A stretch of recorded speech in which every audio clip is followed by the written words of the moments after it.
بسم الله الرحمن الرحيم نحمده ونصلي على رسوله الكريم أما بعد.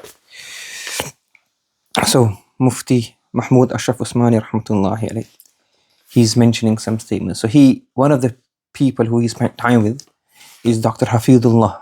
So I'm not sure his full name, but Dr. Hafidullah, but he spent time with Hazrat Thani rahmatullahi alayh. So he writes, he says here, this is probably from Hazrat Thani rahmatullahi alayh. So what happens sometimes, you learn something from a teacher, which is in a book. And initially you may remember, I read this in this book. And sometimes after a while you forget, you may have read it for somebody else. It becomes like a standard teaching.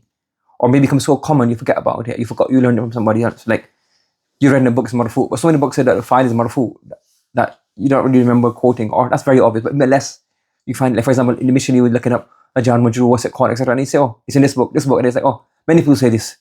So this is a very common statement from many of the ulama. It says, Siha, Quwa, Al-Jam'iyyat. That these three things you should look after and don't do anything which can cause difficulty cause harm to these three. What are these three things? Siha, your health.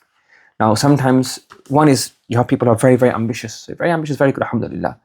But sometimes in the vigor of youth, try to acquire something. You do things which put your siha in danger. And when you're young, what happens is your body can recover very quickly. Relatively quickly compared to old age. So you do certain things in terms of dieting, in terms of sleeping, in terms of staying awake, in terms of travel, in terms of just certain things you do. What happens is that these slowly have an effect on you. So from when you're young, middle age, and even when you're old, do make sure you look after your health. Don't do anything which puts your health at risk. So for example, I don't know, people have different opinions regarding this, but in exam time, of staying awake the whole night, you could get sick, you get headaches, sometimes you get a cold. And really the truth is, if you just spend your time throughout the whole year revising properly, it becomes very easy. Alhamdulillah says, I promise you, I take guarantee. If every day you just, before lesson, you go through the 4 lesson, what's coming up. And don't even solve the whole thing. Just understand what's coming up and get a rough idea what you understand, what you don't understand. So that in class, your mind is already triggered to absorb the new information. Number 2, in class, listen properly, full attention. No playing, no looking around. Nowadays, people have phones, no nothing. Just fully concentrate in the class. And after class, go over the revision of the class, to the crowd of this. As I guarantee, and you don't need to do any extra effort. And it's very logical, rational. And even some people have mentioned sometimes that even the way the mind works, when you cram a lot, that's not actually productive in memorizing. It's good. You feel good factor. Maybe it is beneficial. Some ulama have recommended this, but health is very important. And it's not long-lasting effects, as opposed to if every day you prepare a lesson, then talabul ilm becomes part of your life.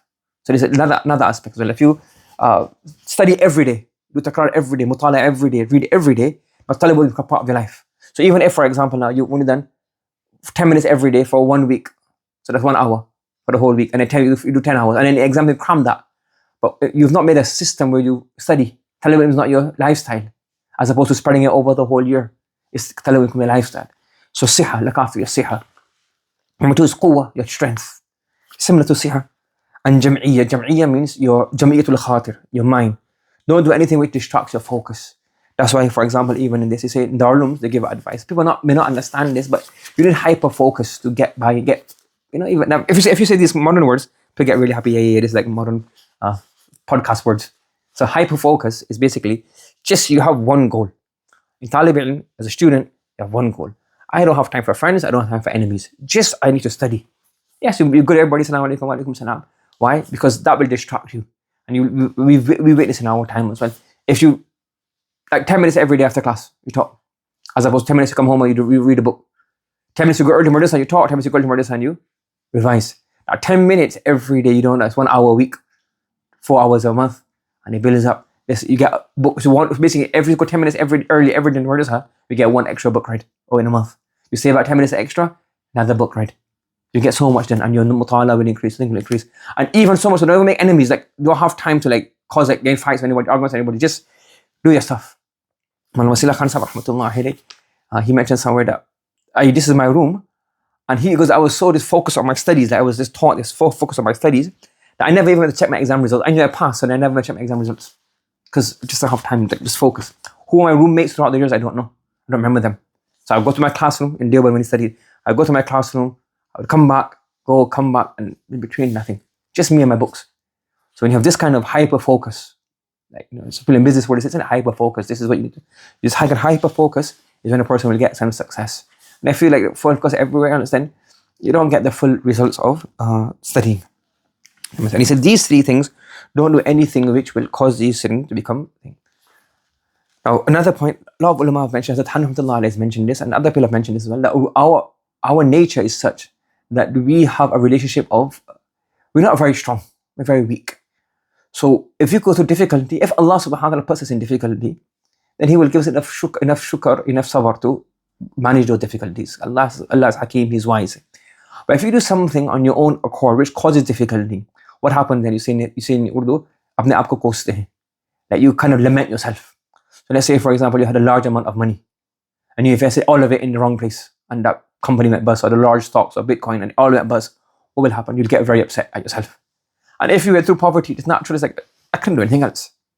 So then comes habit. But when you make your own loss, you gambled it away, you gave it to somebody else, or you misinvested it, you feel like kind of like, oh, I should have. And then that low opens the door of shaitan. Siha, if unexpectedly what happens? Somebody gets it, it's cancer, la qadar Allah, may Allah not this ever happen. Cancer, some kind of illness. It's like, okay, Allah gives somebody. It's like, oh, you know what? It was my mistake. I done something. It's because of me that I drove really fast and very reckless on the motorway, and I got in a car accident, and I got damaged. Somebody with me got damaged. Somebody with me got paralyzed. You'll never live with that. It's when you develop an illness, become paralyzed. It's like, I'm going to taqdeer of Allah subhanahu wa ta'ala. So if you do something which your siha becomes put in jeopardy, your finances come in jeopardy, then there's a very close fear of doing what? Becoming not ungrateful to Allah subhanahu wa ta'ala. So the ni'mah that Allah has given you, preserve these ni'mah. And the biggest ni'mah is your siha. So sleeping wise, eating wise. And in our time as well, you have to be extra careful regarding the eating. Why?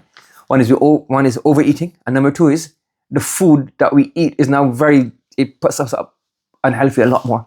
If you look historically, from 1930s, 1940s, the obesity rate has gone up from very small amount to almost from like 6-7% to almost 50%. So not only overeating, is the food that we eat. So have knowledge about what foods are good for us, how much we eat, how we eat. Learning all of these things is also very important. This is when you have siha, you have this ni'mah, then we can do shukr of Allah subhanahu wa ta'ala. So look after these things will make sure that you get things done.